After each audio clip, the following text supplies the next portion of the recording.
Bonsoir et bienvenue dans cette nouvelle édition de votre journal version française. Chers téléspectateurs, en ce dimanche 16 janvier 2022, merci également de nous rejoindre sur Viva pour vous informer. Le Sénat malagasy, comme le monde politique, est en deuil suite au décès du sénateur de Madagascar, Jean-Marcel Eungumbe, le dit Marcel Top, élu dans la région de Toliara sous les couleurs de la plateforme Parti IRK. Lors des sénatoriales de 2020, le sénateur Jean-Marcel Eungumbe est également le coordinateur régional du TGV Mapar à Simon Jeffen. C'est Sylvain.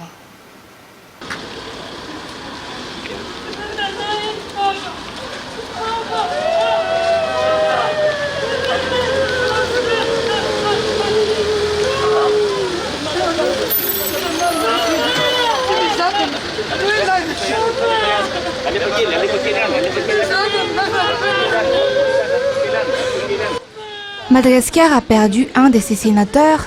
En effet, le sénateur de Madagascar, Marcel Eungumbe, est décédé ce matin vers 6 heures. Ce dernier aurait célébré son 60e anniversaire ce jour. Marcel Eungumbe, qui avait été élu dans la province de Toliara, sous les couleurs de la plateforme IRK.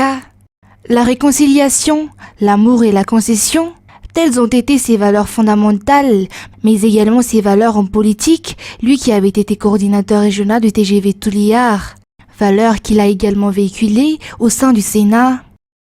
Le sénateur devait se faire soigner à l'étranger, mais du fait de son humilité, il a préféré rester dans son pays. C'est dans la cour du palais d'Anouskel que sa famille et ses collègues lui ont rendu un dernier hommage ce jour.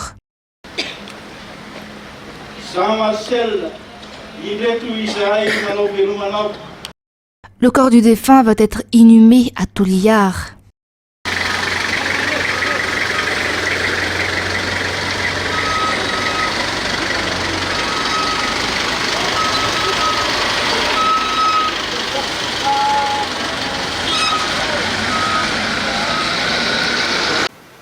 L'équipe de Viva tout entière présente ses sincères condoléances à la famille du défunt. Et sur un tout autre sujet, 2022 est l'année du changement et du travail pour l'église FJKM. Tel a été le message transmis aux croyants ce jour durant le culte qui s'est tenu au Coliseum. Le président de l'église a particulièrement sensibilisé sur l'importance du reboisement dans le cadre de la restauration de l'environnement. Ce dernier appelle également les chrétiens à garder la tête haute et les religieux à intensifier les prières face à la pandémie de Covid-19 et la crise qu'elle a engendrée. Ça, Sylvain nous en dit plus dans ce reportage. Ce culte est la première réunion des croyants protestants et des dirigeants religieux de l'église FJKM en cette année 2022. Mais c'est surtout un culte de prière pour cette année, qui est l'année de la prise de responsabilité face à la dégradation de l'environnement, une cause commune avec la société et le pays, une cause qui touche les églises comme cela touche chaque ménage. L'environnement est une création de Dieu, raison pour laquelle les chrétiens doivent l'entretenir, avance le président de l'Église. Pour faire face à la lutte contre la Covid-19 et aux crises engendrées par celle-ci, le docteur Irak Amianjiama-Assou, et non moins président de l'Église FJKM, a tenu à partager 3 consignes aux croyants ce jour, le changement, la prière et le courage. Et étant donné la propagation active de la Covid à l'heure actuelle, 2 offices ont été organisés ce jour au Coliseum afin d'éviter le rassemblement massif, mais également afin de respecter les mesures sanitaires.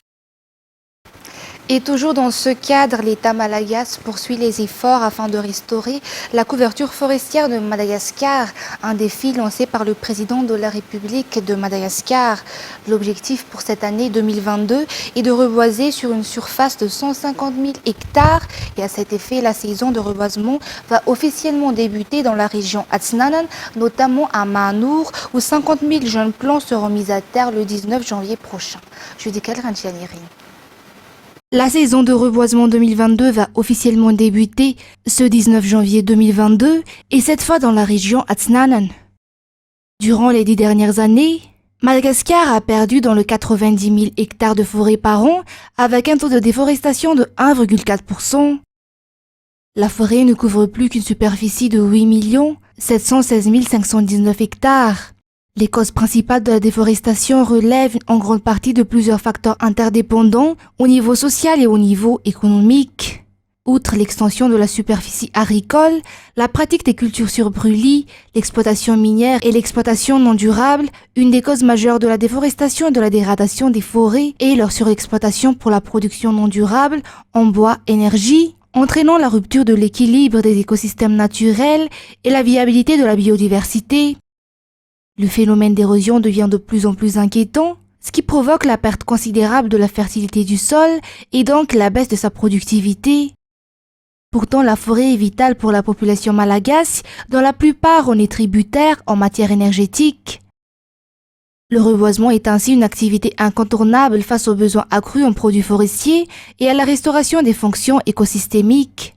Au vu de cette problématique, inverser la tendance de la déforestation est devenue l'une des priorités de l'État malagasy à travers la restauration des forêts par des actions intensives de plantation d'arbres. En effet, la politique générale de l'État de 2019 promeut la vision de reverdir Madagascar de l'axe prioritaire numéro 10 du Vélrine en procédant à une vaste campagne de reboisement d'une superficie de 150 000 hectares par an en promouvant l'utilité et la proximité du reboisement. En outre, lors de la COP26 à Madagascar, en Écosse, le président de la République, Andry Rajoelina, a rappelé l'importance de la biodiversité de Madagascar, principalement constituée de forêts, et a plaidé également pour un accord sur l'arrêt de la déforestation sur le continent. Pour concrétiser ce défi majeur, le ministère de l'Environnement et du Développement durable, principal leader des actions de reboisement, entend mener des actions de reboisement dans les 23 régions de Madagascar pour la campagne de reboisement 2021-2022. La participation de tous, fonctionnaires, enseignants, étudiants, politiciens, associations, ONG, différentes religions et civils en général sont attendus pour rendre concret tous ensemble la vision du président de la République de Madagascar de couvrir Madagascar de forêts pour les générations futures. Ainsi, le ministère prévoit la réalisation du lancement officiel pour la date du 19 janvier 2022 prochain, afin de marquer l'importance de l'action de reboisement dans la région Atsnanan. En effet, les forêts pluviales d'Atsnanan sont très importantes pour le maintien des processus écologiques nécessaires à la survie de la biodiversité unique de Madagascar. Or, la déforestation n'a laissé dans l'est de Madagascar que 8,5% des forêts d'origine. Dans ce cadre, le périmètre de reboisement dit un parafan rattaché au Fuktan-Tanjuru, commune urbaine et district de Mahanour, région Atsnanan, a été choisi pour cette journée avec l'étroite collaboration de la DREL Atsnanan. La plantation se fera sur une superficie de 75 hectares qui sera subdivisée en 2 parcelles, à savoir une parcelle destinée à la production de bois de construction et de services dont les branches peuvent être valorisées pour la production de charbon de bois et une parcelle de restauration forestière. Pour ce faire, la combinaison de la mise en terre des jeunes plants et le semis direct de graines forestières, récoltées sur des sites présentant des conditions similaires qu'un parafan, présélectionné et pré-traité, est adoptée. Il est important de restaurer le transport ferroviaire, d'après le président de la République en début de semaine, lors de son voyage en Drésine pour Indékalek. Le redressement de ce type de transport va non seulement désenclaver les zones de passage des trains, mais impactera également la vie économique, si l'on ne cite que l'effet que cela aura sur les prix des produits en ville. Judécal Ranjianirin et Andra Azajebe. Indékalek est une commune rurale uniquement accessible en train. Pourtant, aucun train n'y passe à part la draisine de la Jirama, les agriculteurs ne pouvant pas écouler leur production hors d'Indékalek, faute de voies de transport. Ils les vendent leurs produits à un prix très bas, d'après leur bref échange avec le président de la République à la gare d'Indékalek lundi dernier. Cette femme ne pouvant pas vendre ou transporter ses produits ailleurs, cède ses gingembres à 500 ariars le kilo, alors qu'elle doit acheter du riz à plus de 2000 ariars pour survivre, ce qui n'est ni rentable ni équitable. Aucun ancien dirigeant n'a considéré le transport ferroviaire à Madagascar. Tous ont laissé cette option de côté. Le président de la République, Andry Rajoelina, promet le redressement de ces secteurs afin de résoudre le problème du transport à Madagascar, ainsi que le coût du transport des marchandises. Non seulement dans les villes où ce dernier propose le train urbain et le téléphérique comme solution, mais également dans les régions et districts où le transport ferroviaire va de nouveau être mis en marche. Pour Indasbé et Indékalek, le président de la République a offert cette draisine de la Jirama pour assurer le transport avec la seule draisine opérationnelle de cet axe. Les habitants d'Antananarive espèrent une réhabilitation de la route aux 67 hectares qui est dans un état de dégradation avancée et qui constitue un véritable cauchemar chaque année pendant la saison des pluies. Les canaux d'évacuation qui ne sont plus fonctionnels suite aux constructions illégales sont à l'origine de cette situation. Ça, Sylvain, sur les images de Secha Anjanab.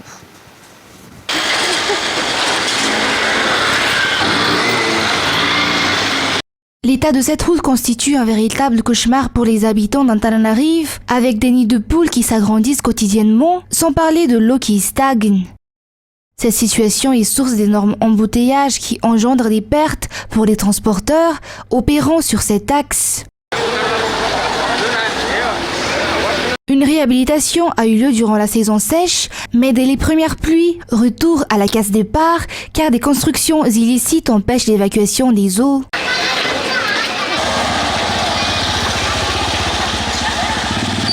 Une prise de responsabilité de la part des autorités, notamment la commune urbaine d'Antananarive, la région Analamang ou encore le ministère des Travaux publics, est urgente.